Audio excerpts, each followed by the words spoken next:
Hello, everybody. Welcome back to another episode of City Speak.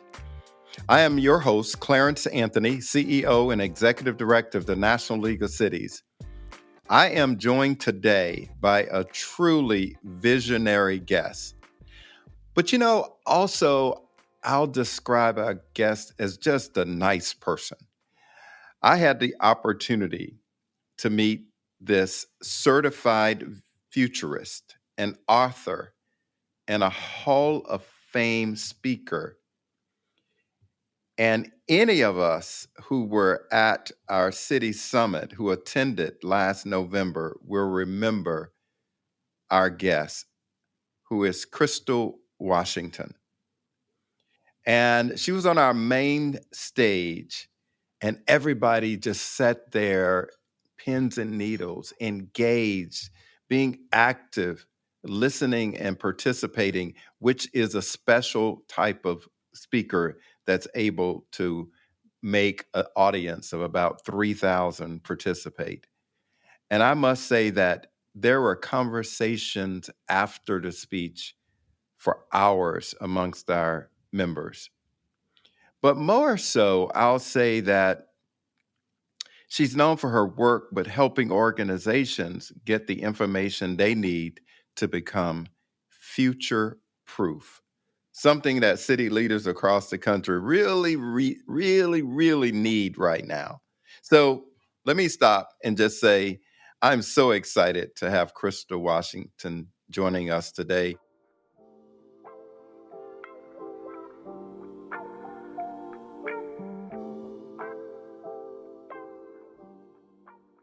Crystal, welcome to City Speak. Thank you, Clarence. I am so excited to be here. Well, we're excited to have you as a guest. And ever since last November, we've been trying to figure out when can we get Crystal on our show. And we've done it, and the team has done it. Now, I want to get right into it and ask you a couple of questions, but I just want to talk to you and just learn and share. And the ultimate goal is to get this information out to our members so that they can continue to lead. So you joined us at our 100th anniversary City Summit conference last November. And you actually did get a lot of our members thinking hard about how they can better plan and prepare to embrace technology of the future. Can you tell me a little bit about why you think this is so important and why this issue is special to you? Well, yeah, when we think about preparing people for technology, and let's bring it back to your people, these incredible folks that are running municipalities and cities and really impacting people's everyday lives. This is important to me specifically for your people because their understanding of technology. And when I say understanding, that's not mastery, right? We understand how to turn lights on in our house. We may not understand electrical wiring, right? So just the basic understanding influences countless other millions of lives around this country.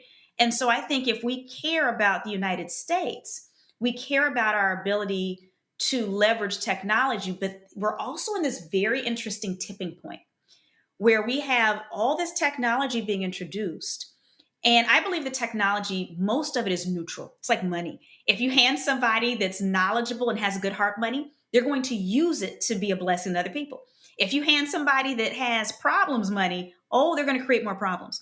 And so with this technology, it's so important that our municipal leaders understand how to steer the conversations around the technology, not just use it, but some of it might be around trying to persuade folks to use it in a certain way, or some of our persuading even some of our politicians to block certain things to protect our people. And so it's important because the leaders over our cities have the future of millions of people in their hands, and they have a unique opportunity to steer the future of technology. Yeah, and as we think about that, and that is true, um, how do they make sure it gets into all of the hands of the residents? Well, I think part of it is when we talk about, you're talking about like access to the community. Yeah. I think a big part of it is education, right? Because technology, a lot of it's becoming less and less expensive over time. You think about tools like Chat GPT that are free. There's a paid version, but you can do so many things with it. A lot of it's education. And really, for a lot of the folks listening right now, it's about services. How do we leverage the technology to make sure that we're dispensing the services to everybody? And I know for me during COVID, if I can be honest, Clarence, one of the most horrifying moments for me is I was standing inside of a Walgreens and there was an elderly woman there who was trying to get her vaccine, her COVID vaccine. And they said, "Oh, ma'am, you have to go on the website and make an appointment." And she said, "How?" And they said, "On your smartphone." And she said, "How?" And I looked at this woman that was so confused. She didn't even have a smartphone. She had like an old fashioned phone. And I thought to myself, how many seniors are in this position? And so I sat there with my phone and walked her through it and booked it on my own phone. But we're not everywhere, Clarence, right? We can't be there for every single individual person. And so I think a part of it is figuring out how we can make sure that we're not leaving behind our most vulnerable communities. We want them to have access to technology, but we also want to make sure that there's other means of them getting the services that they need, or that we're bringing the technology to them in a way they can understand. And so I think one of the biggest emphasis has to be on access and education itself in a very basic sense. And when we create access on our websites or through our social services platforms, is it intuitive for someone who is not always using technology? And the only way we know that is if we test it on people who aren't technology natives. So making sure that we're having members of those vulnerable communities in the office walking through things before we approve it so we can see if everybody can truly use it. People that live with blindness, people that live with other types of different abilities that make it a little bit more difficult for them to access things. And so part of it is this inclusiveness in the building out of these things. I think that is huge because we have brilliant people that can build the technology when we have the budget for it, but they're not always having in mind these other groups. And it's not because they're not wonderful, beautiful, kind people. We all just have our own, our spots that we don't see. And yeah, you're right. I mean, you think back, I mean, we've always had technology or the changing um, access for information. You know, as we think back to the 1950s, we were talking about the nuclear future. And then, of course, in the 1990s, internet was founded by some people. Won't call any names today. And now we have this new chapter called artificial intelligence, or every week there's a new short name for it. Right. How do municipal leaders embrace that emerging technology that is called AI, so that it's more they demystify it, for lack of a better term, for use in their communities? I love this question. I love this question. I think maybe even other than the word embrace, how do we keep them curious about it? Because I'll give you an example. When we think about social media, we were big on showing people how to embrace it. But when we see the impact that it had on our youth, and some of the problems it caused, the question is, should we have embraced it wholeheartedly? Should we have put some training wheels or restrictions on it? And so my goal is not to necessarily encourage people to embrace AI, but to be curious enough to start to understand the possibilities, the positive and the negative, right? How can we use this? We know that there's shortage of talent, right? No matter what, whether we're talking about at the city level, whether we're talking about corporations, private, public, there's just shortage of talent everywhere, right? Across the board. So how can we use this to help fill in the gap so that, that one person, maybe they're doing the job of one and a half people without the stress of doing the jobs of one and a half people. And then also, what are some of the dangers we're seeing? The only way I know to get people to become more comfortable with the thing is for them to play with it. So that means that the people listening, if you have not used Chat GPT, right now, go to Google and type in Chat GPT and go in there and start to play with it. Google Gemini is another one. These are two that you can access for free. There's others as well, but those are two of the most widely used. And you can start off with very basic things. Typing in something like, my sister-in-law loves the color orange and she reads this kind of book and this and that. Give me 3 gift ideas under $30. Just very simple, pragmatic, practical things. And what happens when you start to play with it, then you start thinking, hey, I bet at work I could do this. Or I wonder if I could get it to parse through this report and help me with this. It's just that curiosity. We have to be childlike, which is what I said in the presentation, where kids learn through saying, hey, what is this over here? And some of us are even blessed with super curious children. Growing up, one of my cousins, his father was deployed, he had full custody of him, so he came to live with us. And this cousin was one of those wonderful, curious children that would do things when my parents weren't around, like deconstruct the television, right? And then use the parts to give my Barbie house lights and electricity, right? So I'm not saying we have to go that far, but that curiosity, you can imagine Yeah. how excited my parents were. That curiosity takes us far. So part of it is having a personal responsibility, even outside of what we owe our communities and our job, to say, you know what, this technology is coming. I want to understand what it is. And as I'm doing this, I start to think about, well, it could create this problem. Or wait, this thing hallucinates. It doesn't always tell the truth. So what do I do with that? Oh, wait, I need to tell my local politician, we need to be careful for this. We want these laws in place. You see what I'm saying? So Yeah. it's playing. So anyone listening who has not played, we need them to schedule just 15 minutes. You can do that right now while you're listening. Go on your calendar, schedule 15 minutes in this week, 15 minutes, and just ask it some questions, play with it. It's not an all-knowing being. It's not actually intelligent. I really don't like that name. But what it is it's advanced pattern recognition. So based on all the data it's been given, if you ask it a question, it gives you an answer based on, well, I think they're asking this. So let me put these different puzzle pieces together in a way and let's see if they like it. And that's basically what it is. Yeah, and we have no other option in public sector, I think but so. to adopt Yeah. it, to demystify it, and to make it fun and creative and just play Yes. with it. I love that Yes. as a way of framing this because I've played with it Hmm. in speeches. I just cut it down to 3 minutes and 5 points. Hmm. Boom! Yes. It does it, and so that's Yes. exciting. One of the things in my intro I said was this term future proofing. Hmm. Um, would you talk to us about that? Because I do think that's something that is so intriguing about future Hmm. proofing. And so what's interesting is that when I talk about future proofing does not mean we're ensuring we get the future we want. There's too many variables, and we're all adults, so we know that you don't always get the future you want. Future proofing is ensuring that you're in the best possible position in any future that happens. So, for instance, I live in Houston, Texas. We have flooding because we have hurricanes. Every 2 years, the ocean comes on land and tries to kill us, right? And so we have insurance, right?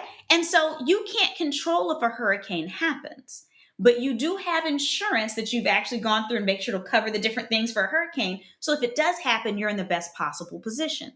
I'm located on higher land. That was an intentional decision for me. And I have a whole house generator. That's another intentional decision. And all the extended family knows next hurricane, everybody come to Crystal's house. We have tons of space over here. It's ensuring that if the worst happens, and I have stores of food and stuff, because I'm a futurist, so it also makes us paranoid, right? So when they come, everybody has electricity. We're on higher ground. I know all my loved ones have access to food and water, right? So that's what future proofing is. And it ensures that our communities stay stable. But it does require us to think a little differently than we have been thinking. And in some ways, it requires us to unlearn and go backwards. Because if we think about like our grandparents' generation, right, and our great grandparents, everything was very grassroots. We talk about grassroots now when someone posts something on Facebook and it goes viral. Grassroots is when you're going to people's houses, you're knocking on doors, you're activating people. And the beautiful thing about this technology is, okay, you know that your high school students need these letters of recommendation or stating that they did so much community service. You know that the elders are needing help with this food delivery or doing these types of activities. Okay, Chat GPT, we have these many high school students that are needing some extra credit or those letters. We have these many seniors in this area. You put in the parameters. Give me ideas for 4 different programs we can create that would address this with the students putting in 5 hours a week. And watch what it comes up with. So we can use the technology we have now, some of the thinking that was even effective in the past when our grandparents and great grandparents had less resources, because many of us are strapped for resources, but it can help us figure out how we go back using technology and then pull those ways forward so we get things done. And so we actually build stronger communities. Remember those strong communities where we all knew our neighbors? We can build that. We can lean on each other right now. So, but okay, so you work with a lot of CEOs and Mhm. nonprofits and other groups. Yeah. So, what's the barrier to all of this future proofing and accessing all of this information and feeling that Mhm. energy about understanding how to lead for the future? What have you seen as some of the barriers to implementing and using some of these concepts? I see three. I see three big ones. Number one is finances, right? Because you can't just, for instance, if you work for the city and you have the city roles and you're trying to figure something out with your population, you can't just load all of their personal information into Chat GPT. You have to buy a special version of it, right? That blocks in the information. And that does cost money, right? So there's things we can and can't do from a security standpoint without money. So money's one. Let's be honest. One of the issues I have sometimes with my peers is they tell people, "Go do this and get this technology." But money matters, right? So depending on corporations have it, but oftentimes the public sector, it has to be built into the budget, and not everyone has it. Especially depending on the size of your city or municipality, everybody is not working with the same thing. So money is one. Although there's other ways we can use it outside of the money. Number two is regulations, right? And laws around privacy. And then certain industries, like for instance, healthcare is always going to, and they're always going to have some major regulations around what they can and can't do. So there's certain industries that are so highly regulated, financial services, that you have to be careful, right? And there's roles even within our cities and counties and everything where you're handling sensitive data and you'd still kind of fall on some of these same laws. But one of the biggest ones, honestly, is mindset. There are people that maybe they've been in their positions for a long time. And again, this is private and public. And we've always done things this way. We've always done it this way. I don't want to learn that. We've always done it this way. That is a recipe for death. We are either evolving or dying. That's it. And I'm not one of those people that tries to shove new technology down people's throats saying it's good. You need to use it because it's good or you die. But you need to understand it because you might spit it back out. You might say, you know what? Instagram is not good for teenagers. And we want to make sure in our town that we discourage our teenagers from using it. We have this kind of program. And so I'm not saying that you have to use it, but we do have to understand it. And so again, money, regulations, and mindset. And then sometimes our leaders are the ones that are just, we've always done things this way. Well, you know what? Times are changing and you can't fight. You think about wars, and I don't like using a war analogy, but this is probably a good one. The way wars were fought in the 1500s is very different than the way wars are fought today. If you show up to war with a bunch of people dressed in red coats side by side with swords, they're going down. They don't stand a chance, Clarence. So this is what we have to understand in the work that we do. If we believe in our work, we have to evolve to keep up with the times and address new issues. Because let's be honest, our towns are dealing with different things than they did 10, 20, 30 years ago as well. So let's continue that. Okay, so I'm a new employee. I'm inspired. I'm excited, and I remember working for county government for Hmm. years, right out of grad school, and Hmm. I'm ready to go. However, what I learned in public sector was there are processes and Yes. responsibility to the Yes. residents. So Yes. those dollars that I spent, those are taxpayers' dollars. The Yes. decisions I made were in public, not in private, like a corporation. Yes. The responsibility, the fiduciary responsibility, I can go on and on and on. Yes. Um, and with that, trying to implement my vision was very, very hard. Right. Um, what advice do you give to municipal leaders who want to make change, make it happen Yes. quickly, but they Yes. need to think strategically and they need to understand that there's a requirement for 3 public meetings, and the final Hmm. meeting you can still make Yes. amendments, all of that stuff.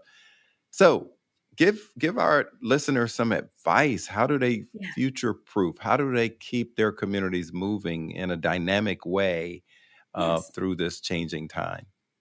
So I actually think that this is one of the strengths of the public sector because the private sector is extremely agile. They can adapt things very fast, right? And adopt new things.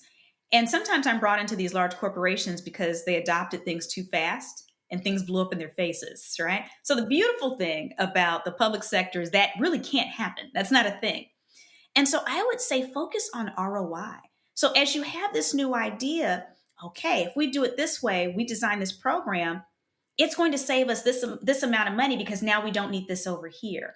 Or if we do this here and we leverage the technology to do this, I anticipated saving these many man hours from our office that can then be directed to these other programs. So when you focus on quantifying, that's super important.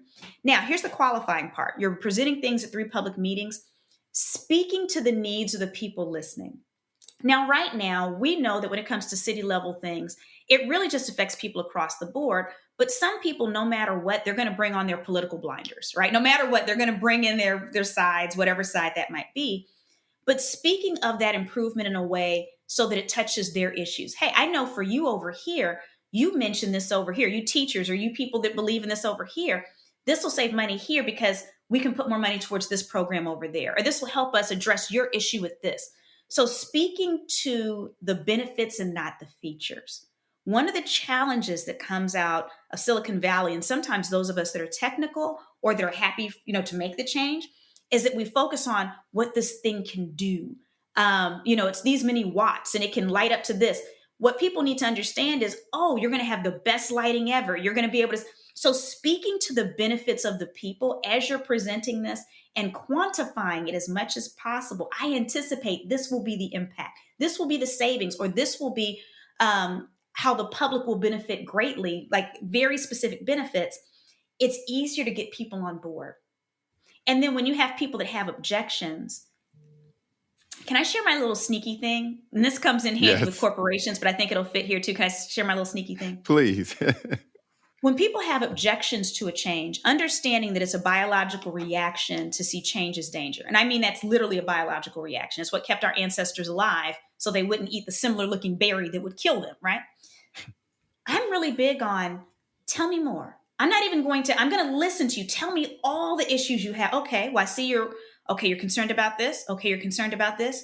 All right, I'm taking notes. You're concerned about this. Would you be willing to come on a committee with me and just share a little bit more? We want to, okay, now at the next meeting, and at the last meeting, this person presented this, this, and this, and we really appreciate it. As we're implementing this, because this person or these group of people said this, we're putting these special conditions on it to make sure when people hear that they're heard and they feel that they're a part of the process, they're much more likely to come on board. Even if you didn't really make any changes, but you're just kind of saying, oh, and we're keeping this in mind. Just them knowing that they were heard without immediately receiving comments back telling them they're wrong, oh, it goes such a long way. Man, so I'm gonna elevate you and make you an honorable mayor for a minute. Okay. Mayor Ooh. Washington. Oh, that Oh. has a good sound to it. I won't tell Oh. the folks in Houston that you. Don't do that.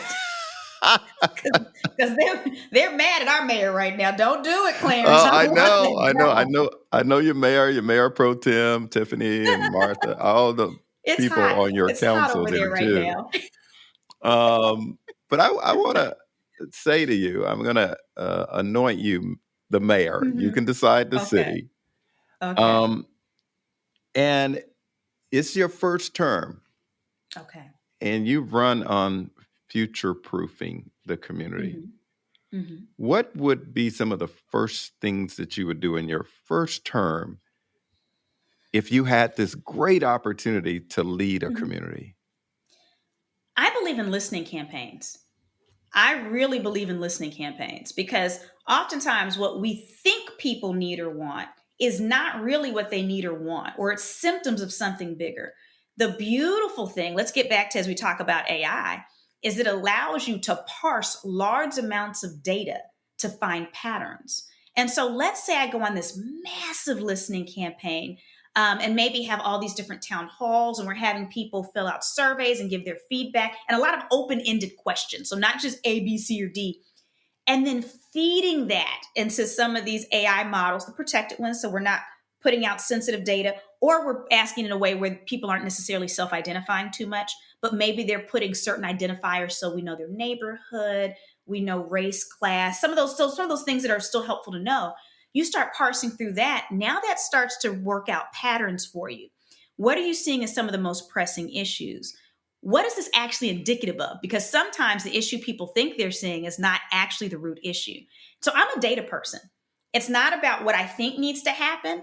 Once you start looking at the bigger picture and where people feel that they're suffering or where people feel that they're being ignored, and you start addressing those and saying, wait, my where we're going from here is literally built on the data that you gave us. We're going to address this. We're going to address this. We're going to address this thing that none of you said. But look, these three things that you did say will be eradicated based on us addressing this one thing. We actually did a little bit of data running to figure out if we fix this, this will help with these three things. People then will feel heard. So it would be pretty different than what's probably standard. But I think people are smart. And I think that if we listen to them, they see things we don't see. But figuring out how to serve such a large amount of people, Houston's a massive area. It really requires making data driven decisions. And sometimes, we might think that people need new trash cans or whatever it is we think they need. But in reality, there's more pressing things that go to the core of someone's heart that will make them more likely to not just be pleased with the current mayor, but to get on board with helping. Like, how do you activate the communities? So that's the next thing. Like when I talked about the students and stuff, okay, now they see, all right, we're working on things based on the data we're given. Okay, now based on this thing, we're going to need a little bit more civic participation. We need some volunteers over here to do this piece. I really believe we're in this very unique place in time where we need to activate our communities. We need to rebuild community. And I think it's possible. Yeah, and let me add a question around the whole concept uncertainty. We're Hmm. hearing so much from our members because they just feel uncertain about the future, Yes. Yes. domestically as well as globally. Um, when that enters into your thoughts around the future proofing, Hmm. and you're municipal leader, and you just feel uncertain about funding for transportation, feel uncertain about the opportunity to provide housing. You Hmm. want to do it, but just so uncertain the risk. And I'm Yes. just talking out loud because I hear this from a Yes. lot of municipal officials. Does Yes. your advice change because of the time that we may I be think in? I think the budgeting piece may. So you might want to be more conservative in your budgeting, knowing that some of the state and federal dollars that you were counting on might not trickle in like they did in the past, right? I also speak to school districts, and they're dealing with a lot of the same things where they're trying to figure out these superintendents. How do you even move forward?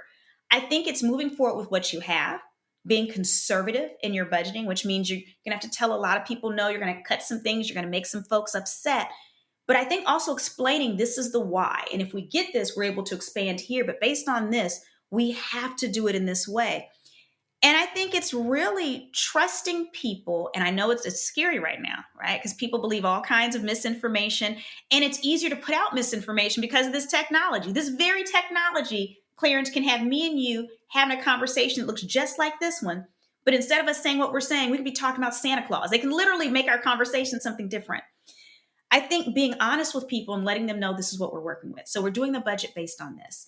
If we have an overflow, if these things come through, we can do this, but we have to focus on this.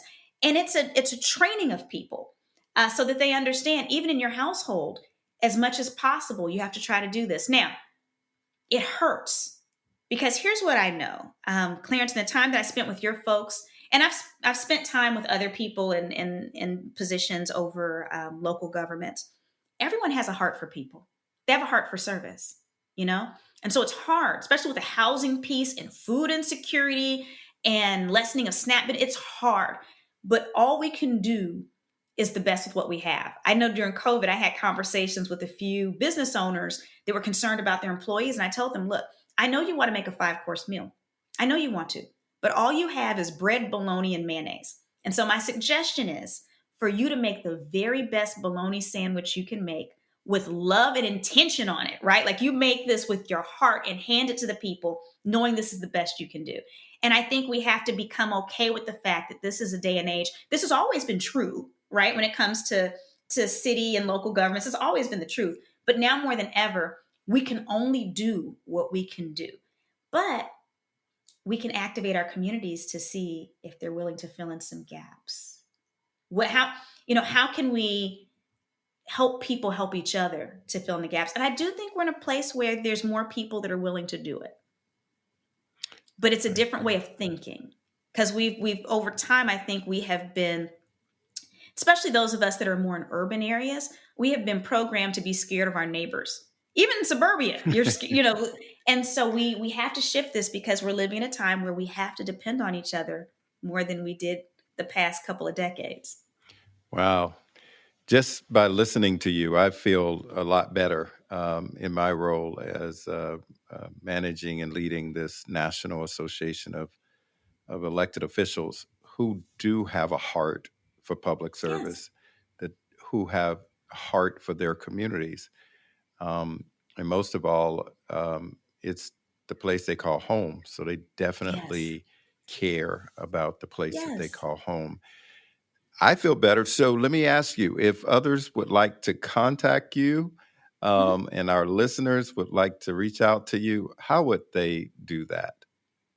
The easiest way would be to go on my website, crystalwashington.com. Crystal spelled like a rock crystal, Washington spelled the only way, crystalwashington.com. And there you can find my email address, what social networks I'm on. You can contact me in whichever way works best for you. And I just, I'm so honored that you invited me in this space, Clarence, because I have such an appreciation for what your audience does. And they're oftentimes not thanked for what they do. They're the people that are actually doing the work that allows people to live their lives. And so I hope it's okay with you. I just want to take a moment just to tell everybody how much I love and appreciate what you do, even though it's so often thankless, especially now you all are making miracles happen. And so I'm just honored to be invited in this space.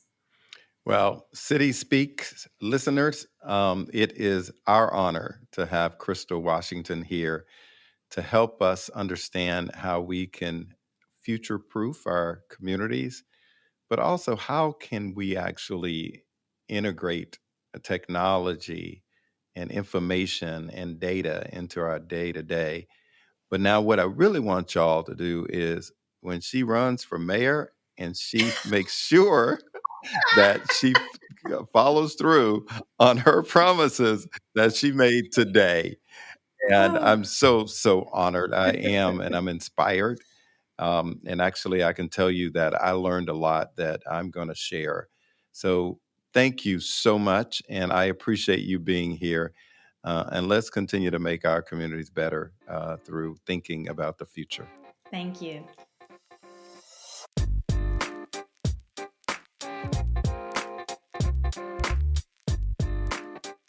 Thanks for listening to City Speak with Clarence Anthony. If you like the show, let us know. Share this episode with your friends and make sure to subscribe. We're curious to hear what you think, what you want more of, and how we can improve. If you have feedback or an idea for a guest you'd like Clarence to sit down with, send us your thoughts at cityspeakpodcast@nlc.org. Join us next month for a new episode. Like and subscribe here or wherever you get your podcasts. See you next time.